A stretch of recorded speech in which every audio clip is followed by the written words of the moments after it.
eu trouxe aqui para mostrar para vocês 2 livros de um autor chamado Ian Stevenson. Tá? Esse aqui se chama Reencarnação, 20 Casos. E esse aqui é Crianças que se lembram de vidas passadas.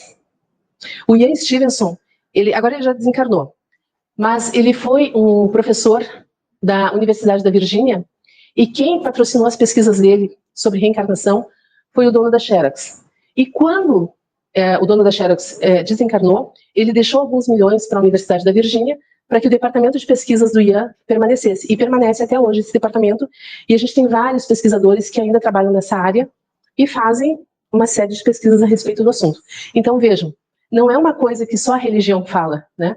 Mas é uma coisa que está sendo pesquisada, e pesquisada com muita seriedade. E aí nós temos um caso, eu não sei se vocês se lembram, é um caso muito famoso, que é de um menino, eu até anotei o nome dele, James Leininger, é isso. É um caso de 1998. Inclusive tem na Netflix o filme sobre esse caso. E tem um documentário também sobre esse caso. Acho que talvez seja um dos casos mais bem documentados da história sobre reencarnação.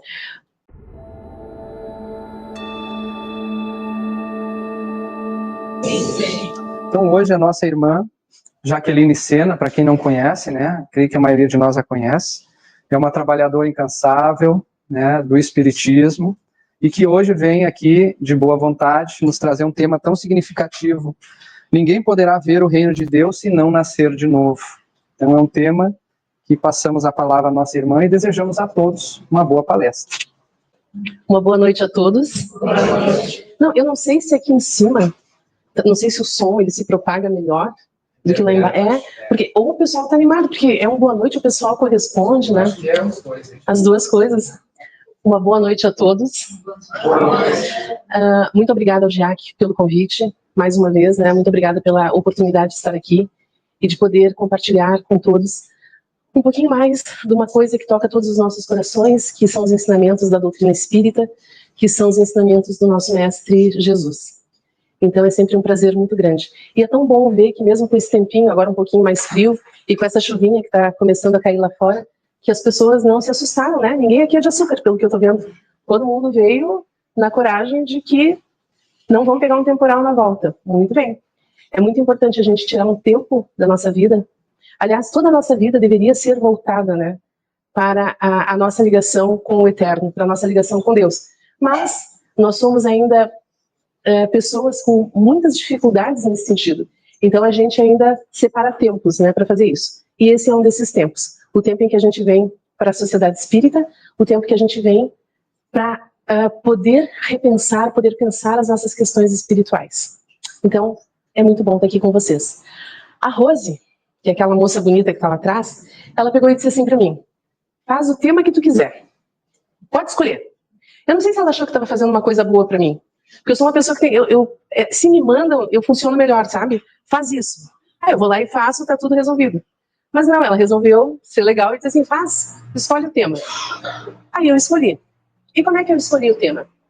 Eu fiquei pensando em alguma coisa que fosse importante, que eu acho que é significativo, mas é claro, é do meu ponto de vista. De repente vocês não vão gostar muito do tema. Mas é algo que, pela minha prática, pela minha vivência, pelo meu tempo de doutrina espírita, eu acho que é muito importante a gente pensar. E eu escolhi, então, para a gente conversar essa noite, sobre a reencarnação. Eu acho que é um assunto que é, no mínimo, pelo menos, interessante. Vocês concordam comigo? Sim. Vocês já pararam para pensar sobre o fato de que nós somos espíritos eternos e que nós já tivemos diversas existências e que nós ainda vamos ter muitas outras existências? Todo mundo já parou para se dar conta disso? E o que vocês acham? Isso é uma coisa boa ou não? Um pouquinho assustador. Um pouquinho assustador? Eu acho que... Concordo. Porque, por exemplo, cada vez que eu me lembro que eu vou ter que voltar e que eu vou ter que ser adolescente de novo, eu fico apavorada. Não, gente, vocês lembram da adolescência de vocês? Vocês lembram de todas as coisas que a gente fazia, assim, pelo amor de Deus, né? Eu fico meio assustada, mas faz parte do processo. Mas a reencarnação, ela é um dos pilares, a base, né, dos ensinamentos da doutrina espírita. E é uma coisa maravilhosa. E aí eu quero compartilhar com vocês algumas coisinhas que eu trouxe aqui, mas primeiro eu queria ler uma passagem do Evangelho, segundo o Espiritismo, aonde nós temos o seguinte. Deixa eu ver aqui.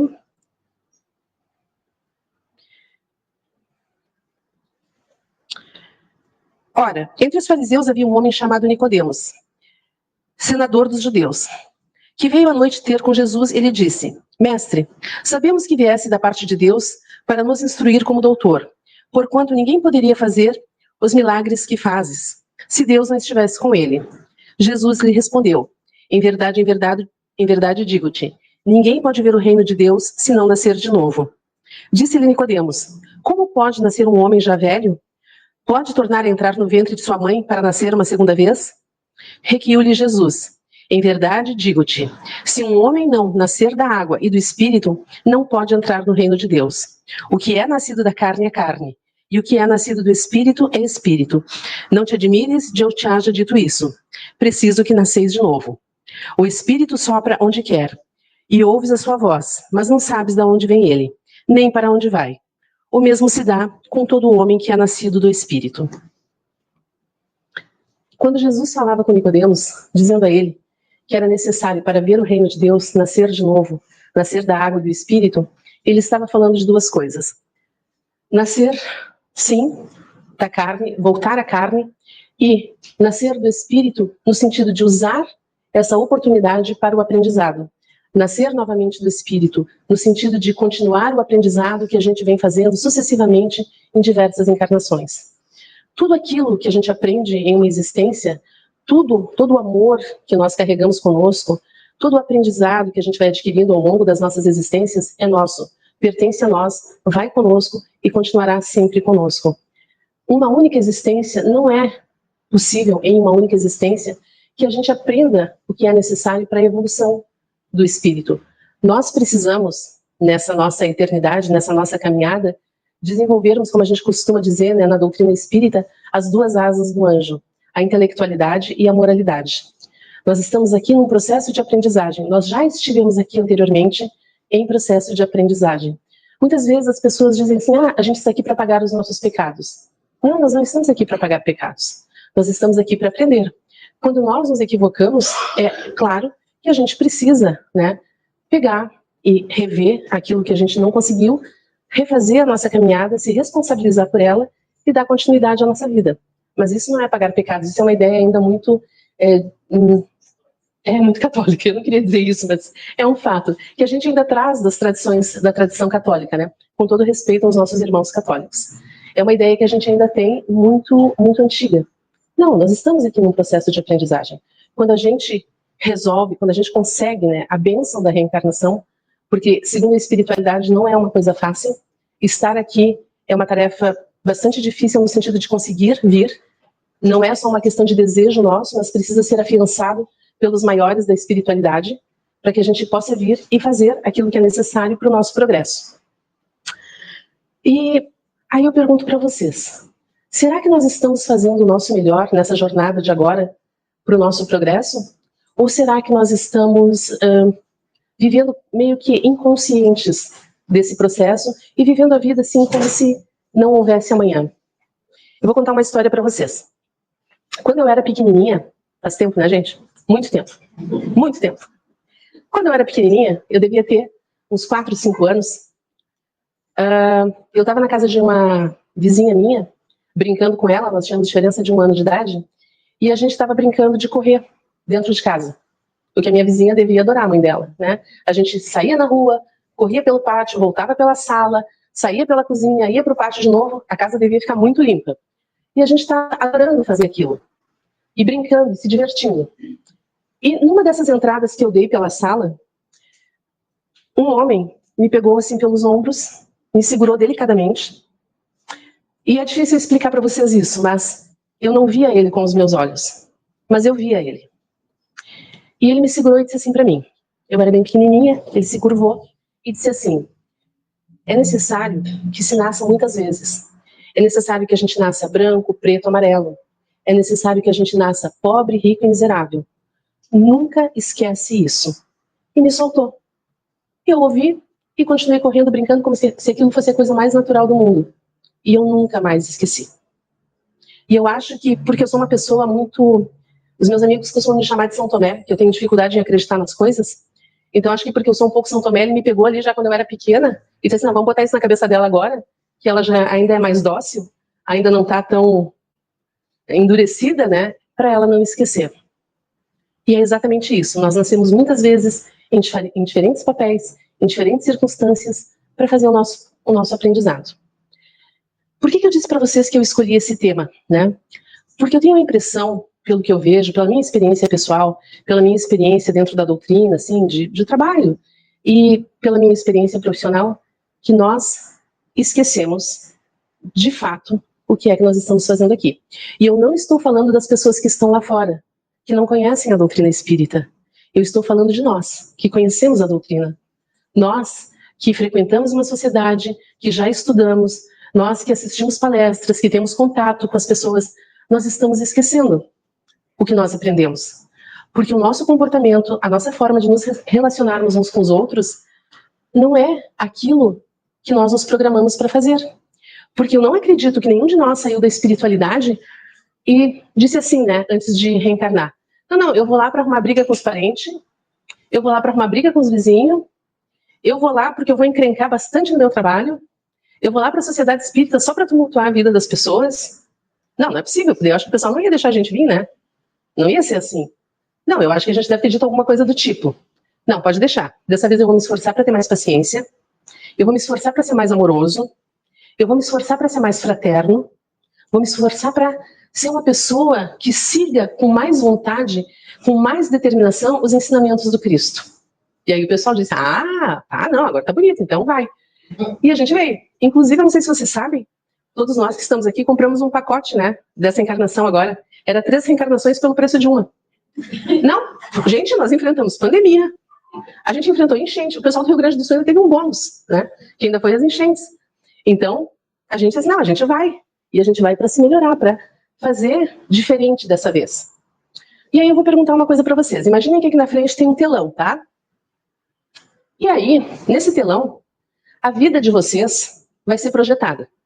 A vida de cada um vai ser projetada. Mas, não a vida que as pessoas veem. Aquilo que as pessoas não veem vai ser projetado aqui. O que vocês pensam, o que vocês sentem, as coisas que nós fazemos escondido. Será que a gente gostaria que esse filme passasse aqui? É só uma pergunta, não precisa responder. Mas é uma coisa para a gente pensar. Porque, muitas vezes, essa vida, né, que a gente está vivendo agora, tão desconectada da nossa espiritualidade, tão desconectada da nossa relação com Deus, da nossa relação com Jesus, ela faz com que a gente viva de aparências. A gente viva na perspectiva do parecer ser, e não do ser de verdade. E a gente se conforma com isso. E acha que está bem, e acha que é isso mesmo. Gente, se nós viemos para cá, se nós fomos abonados, e se nós estamos aqui, e se nós nos comprometemos a melhorar todas aquelas coisas que eu falava antes, de paciência, de amor, de caridade, de fraternidade, por que a gente não está fazendo isso? E por que nesse telão, ao invés de aparecer as coisas boas que nós nos comprometemos a fazer, apareceriam coisas que talvez nós tivéssemos muita vergonha, coisas que nós não gostaríamos que os outros soubessem a nosso respeito. E não tem problema nenhum nós termos coisas em nós que não estão ok, que não estão de acordo com aquilo que a gente aprendeu, se nós nos esforçarmos para mudar essas coisas. Porque nenhum de nós é perfeito, nenhum de nós é uma pessoa santa, nenhum de nós aqui é uma pessoa pura e casta. Não é essa a questão. E também não é isso que a espiritualidade espera de nós e nem que Jesus espera de nós. Mas Jesus espera um movimento sincero da nossa parte, de reconhecer as nossas dificuldades e poder modificar elas, de fazer um esforço no sentido de vencer o homem velho que existe em nós. É isso que eles esperam.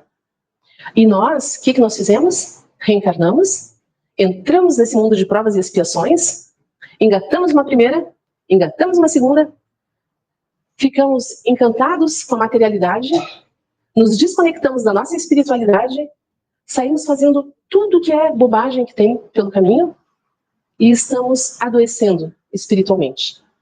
Estamos adoecendo com ansiedade, com depressão, com fobias. A gente está assim, né, jogado. E a gente não consegue voltar, a gente não consegue retomar. a nossa vida, a gente não consegue retomar aquilo que a gente combinou lá atrás. Mas nós temos um roteiro para isso. Nós temos os ensinamentos de Jesus conosco. Nós temos uma diretriz que nos mostra de que forma a gente pode fazer essa trajetória. Então, ter um lado sombra, como diria Jung, não é um problema. A gente tem que reconhecer, até porque para poder mudar a gente tem que saber o que a gente traz com a gente, que não é legal, né? Se eu não sei o que eu não tenho de legal, como é que eu vou mudar? Se eu não admitir que certas coisas em mim não são boas, eu não tenho como mudar. Mas no momento que eu reconheço, eu consigo.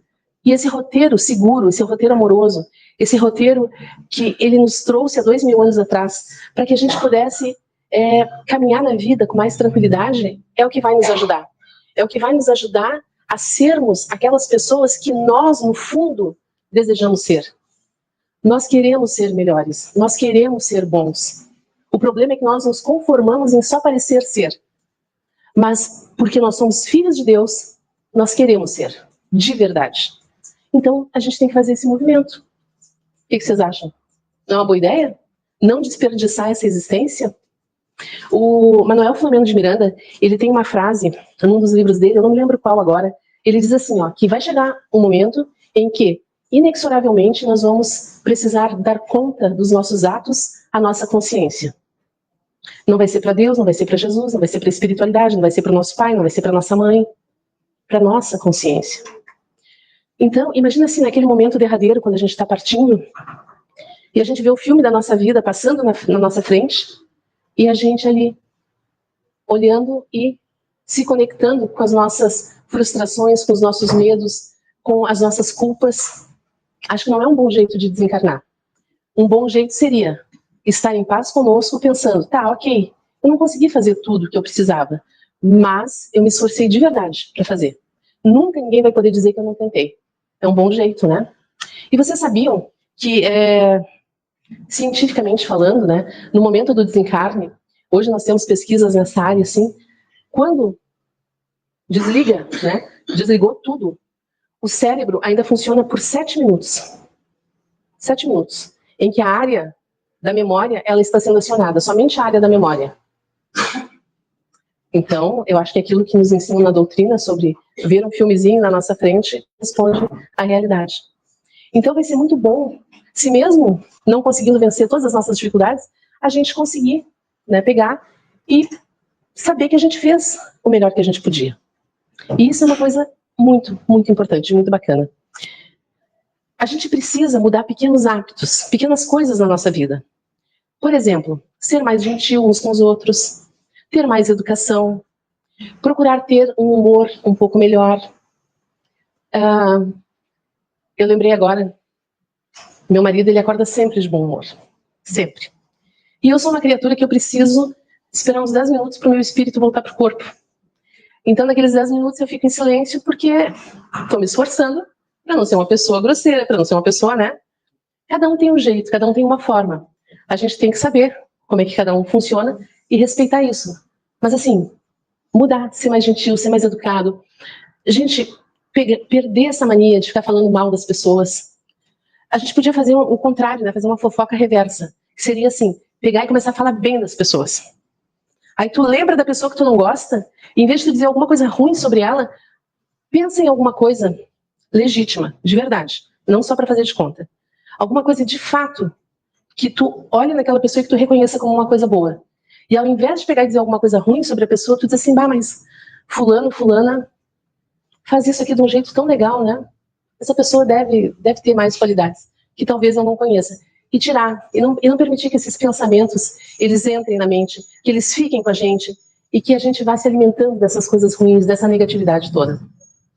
A gente pode, nessa encarnação, parar de criticar tanto as pessoas porque elas não fazem as coisas, porque elas não são como nós gostaríamos que elas fossem, e aprender a respeitar o jeito do outro e fazer uma coisa que Jesus falava: contribuir com o que nós temos, né, com o outro. Se ele quer usar aquilo que nós estamos contribuindo, que bom. Se ele não quer, a gente vai ter que aprender a respeitar isso. Entre maridos e mulheres, isso é uma maravilha, né? Mas hoje eu ouvi eu conversando com um jovem senhor, e ele dizendo assim para mim que a esposa dele faz assim com ele. Prestem atenção, mulheres. Isso pode ser muito útil. Ele é muito bagunceiro. Então ela pegou, ele me contando que ela fez isso e ele não se deu conta ao longo dos anos. E agora ele já está encaminhado, então ela olhava para a gaveta dele, uma bagunça. E ela pegava e mostrava a gaveta dela para ele assim, olha aqui, amor, eu comprei esse organizador aqui, o que você achou? Ah, muito bom. Quer que eu compre um para você? Ah, quero. Aí ela comprava e dava. Na verdade, já estava lá guardado. O organizador ela dava para ele. Disse que demorava umas 6 semanas. Mas ele organizava. E ela foi fazendo isso. Que paciência, essa mulher. Essa talvez mereça, além de merecer o céu, ela levou muito a sério a questão da evolução espiritual, né? De ter paciência, de ter amorosidade. E assim ela foi fazendo com ele. Ela foi contribuindo com aquilo que ela tinha, com aquilo que ela conseguia, ela oferecia para ele. Usar ou não, aí já era uma escolha dele. Mas ele estava me dizendo que ao longo do tempo, ele foi observando a importância daquelas pequenas coisas que ela estava ofertando, porque isso ajudou muito na vida dele. E todos nós aqui, embora as nossas imensas dificuldades, né, temos também as nossas potencialidades. E temos também coisas que são muito legais. E essas coisas muito legais que a gente pode compartilhar no nosso trabalho, na rua, no ônibus, né? A gente pode compartilhar na sociedade espírita, na nossa família. Pessoal, passar pela evolução tem um nível de exigência, tem um nível de renúncia que nós precisamos dar em prol desse crescimento. Não é uma coisa simples, mas é uma coisa tão fantástica, tão fantástica. Cada um de vocês provavelmente tem um tempo aqui de doutrina espírita, cada um de vocês está há um determinado tempo estudando, né? Mas se vocês olharem para trás, de quando vocês começaram e aonde vocês estão agora, provavelmente vocês vão ver um progresso. Provavelmente vão ver uma mudança. Por quê? O entendimento que a doutrina espírita foi trazendo, o entendimento que os ensinamentos de Jesus foi nos trazendo, ao longo do tempo foi mudando o nosso comportamento. Ah, era tudo que a gente precisava? Com certeza não. Foi rápido? Também não. Foi fácil? Muito menos. Cada capítulo que eu leio do Evangelho eu fico apavorada. Sede perfeitos, dê a outra face, né? É tudo assim, amai o vosso inimigo. Mas, poxa, Jesus, o inimigo ele não coopera, ele não ajuda também. Mas a gente vai fazendo. Então, gente, a gente vai fazendo esses esforços e a gente vai se modificando. A gente fala muito sobre a reencarnação do ponto de vista da doutrina espírita, mas eu queria apresentar uma coisa para vocês também. Eu trouxe aqui para mostrar para vocês 2 livros, de um autor chamado Ian Stevenson. Tá? Esse aqui se chama Reencarnação, 20 Casos, e esse aqui é Crianças que se Lembram de Vidas Passadas. O Ian Stevenson, agora ele já desencarnou, mas ele foi um professor da Universidade da Virgínia, e quem patrocinou as pesquisas dele sobre reencarnação foi o dono da Xerox. E quando o dono da Xerox desencarnou, ele deixou alguns milhões para a Universidade da Virgínia para que o departamento de pesquisas do Ian permanecesse. E permanece até hoje esse departamento. E a gente tem vários pesquisadores que ainda trabalham nessa área e fazem uma série de pesquisas a respeito do assunto. Então, vejam, não é uma coisa que só a religião fala, né? Mas é uma coisa que está sendo pesquisada, e pesquisada com muita seriedade.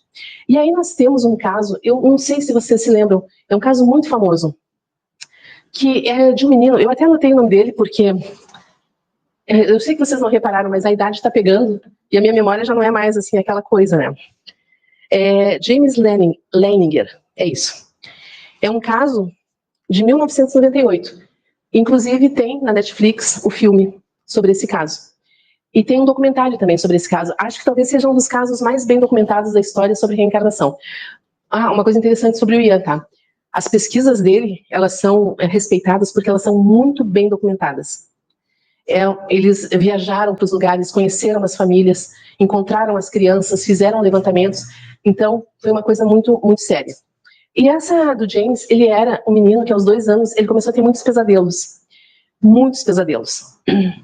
E no início era muito difícil, porque ele ainda não falava, enfim. Mas quando ele começou a falar, lá pelos 2 anos e pouquinho, a família, ela começou a ficar preocupada. Porque ele falava que ele tinha sido um piloto na Segunda Guerra, e que ele tinha morrido. Ele falava o local onde ele tinha morrido, ele falou sobre a aeronave, na qual ele fazia os voos. Ele falou de colegas de trabalho. E o pai dele ficou muito impressionado com aquilo. Lembrando que na época não tinha internet, né? Como nós temos hoje, não tinha. E o pai foi anotando, porque ele insistia tanto naquilo, e era uma tortura tão grande para ele, que o pai resolveu pesquisar. E o pai foi pesquisando, e ele foi vendo que as informações batiam. E aí, tudo que o menino dizia, o local, o nome do avião, o nome dos colegas, o nome dos familiares, tudo batia. E só que na medida que o menino ia crescendo, essas memórias, elas iam apagando. E isso é muito natural também. Elas iam apagando, mas ainda havia um sofrimento nele. E o pai, né, para ajudar ele a tentar superar aquela existência passada, levou ele, junto com outros familiares, de barco até o local onde o avião dele caiu e onde ele morreu. E lá, e aí ele já era maior, né, ele já estava mais crescidinho, ele já não tinha essas memórias tão afloradas, ele já não falava mais tanto sobre isso, mas chegando no local de barco, eles fizeram uma espécie de sepultamento, de enterro, né, uma cerimônia para enterrar aquela história do passado. E disse que naquele momento ele chorou muito, ele teve uma crise de choro muito forte, assim, que ele não sabia explicar o porquê. Porque já não era mais tão viva a memória, mas aquilo foi muito forte para ele. E depois que ele voltou de lá, as coisas se acalmaram e elas ficaram bem, e ele tocou a vida dele. Hoje, quando perguntam para ele, ele diz que ele não lembra mais.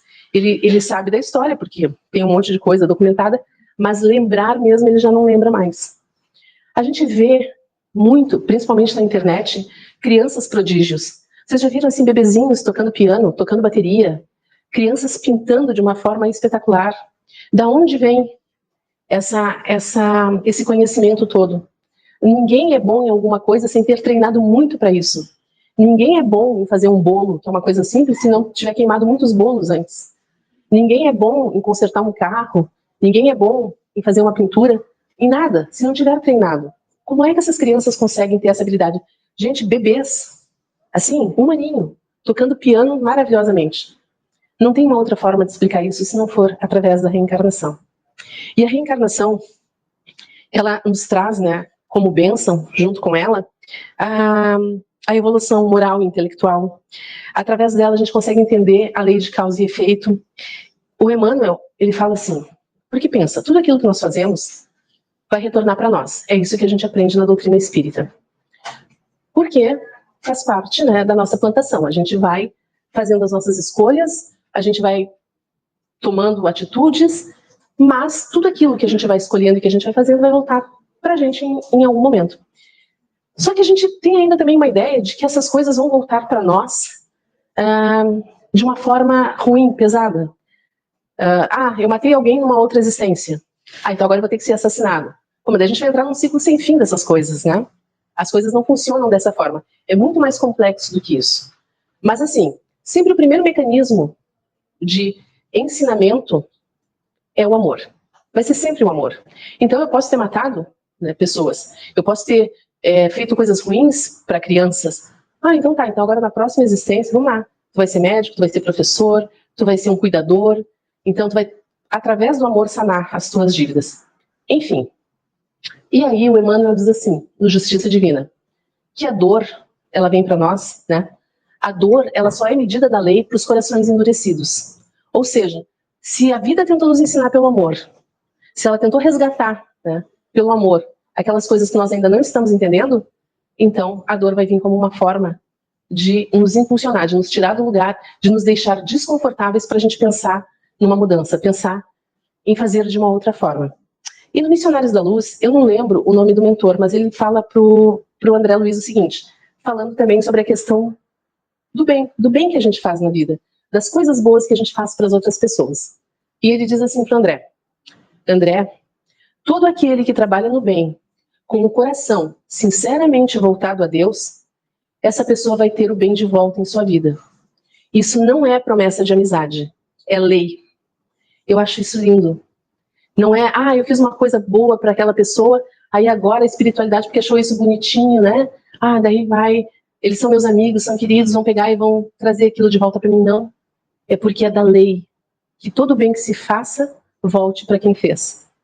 Mas também é da lei que a gente tem que se responsabilizar pelas coisas, né, que nós não fizemos de tão bom assim.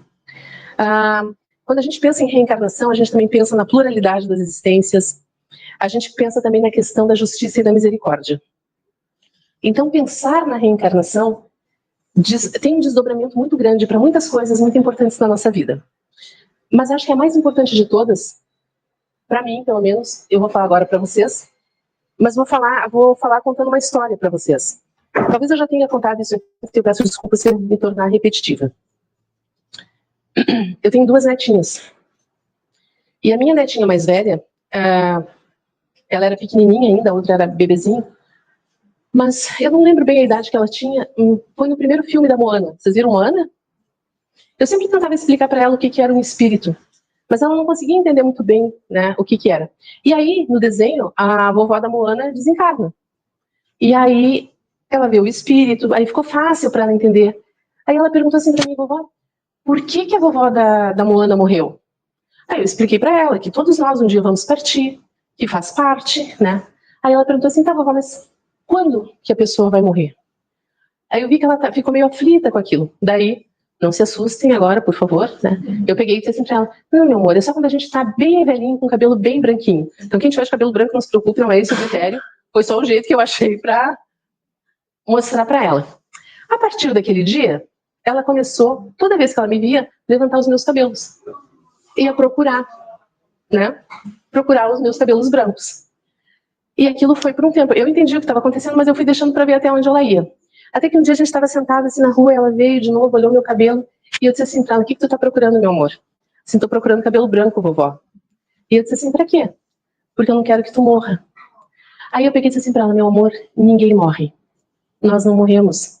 O que acontece é que a gente deixa o nosso corpo de carne. Mas o espírito, aquele espírito que tu viu da vovó da Moana, continua para sempre, para sempre. Aí ela pegou e disse assim para mim, e aí é que entra a parte que eu acho mais linda da doutrina e dos ensinamentos sobre reencarnação. Ela pegou e disse assim para mim, mas vovó, daí a gente não vai se ver mais, a gente vai se perder. E eu disse para ela, não, porque quando a gente se ama, a gente nunca se perde, a gente nunca se desliga uns dos outros. Nós vamos estar eternamente ligados pelo amor que nós sentimos uns pelos outros. Nunca, nunca. Se alguém da família de vocês já partiu, né? Se vocês têm medo de partir, ou medo que alguém próximo a vocês parta, nós nunca vamos nos separar. Porque o amor, ele é o elo que nos une no espaço e no tempo. E eu disse para ela, não, amor, a gente se ama, a gente nunca vai se separar. Ela disse assim, mas vovó, como é que eu vou te achar? Eu disse assim, mas não precisa, porque o amor é que nem um imã, ele vai puxando assim a gente para perto uns dos outros. Então não vai acontecer. E ela disse assim, tá, vovó, e quando é que eu vou morrer? Eu disse assim, olha, vai ser assim, primeiro a vovó vai morrer. Aí a vovó vai morrer, mas a vovó vai vir te visitar. Tu não vai ver a vovó, mas eu vou vir te visitar, ver como é que tu tá, como é que estão as coisas, vou ver a mana, vou ver o pai. Aí depois, um dia quando tu estiver bem velhinha, que tu já teve a tua família, que tu já teve os teus filhos, que tu já teve os teus netos, né? Aí tu também vai chegar a tua hora de ir. E aí nesse dia, quando chegar a tua hora de ir, eu vou chegar pertinho de ti e vou dizer assim, Manuzinha, meu amor, tá na hora de ir embora, vamos? E ela, pequenininha, ela começou a chorar e me disse assim, que coisa mais linda isso que tu tá me contando, vovó. Isso é muito lindo. A bênção da reencarnação. A bênção da pluralidade das existências. A bênção de nós nunca nos separarmos de quem nós amamos.